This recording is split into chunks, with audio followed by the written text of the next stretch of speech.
How to cancel YouTube TV subscription. In today's video, I'm going to show you how to cancel your YouTube TV subscription. So first, open a web browser and go to tv.youtube.com. Sign in to your YouTube TV account if you are not already logged in. Next, click on your profile icon in the top right corner to open the menu, and then select Settings. In the Settings menu, click on Membership on the left side, then you will see Base Plan section on the right.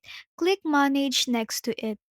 In the next screen, scroll down to the Cancel section and click on Cancel. You will be asked why you are canceling. Select the reason that fits you best. Then click Continue Canceling. You might get an offer to stay with YouTube TV at a discounted rate. If you still want to cancel, click No Thanks. Finally, click Yes, Cancel to confirm. Your subscription will be canceled, but you will still have access until the end of your billing period. And that's it. You have successfully canceled your YouTube TV subscription. And if you found this video helpful, don't forget to like and subscribe and turn on the notification bell so you don't miss any videos. Thanks for watching and I'll see you in the next one.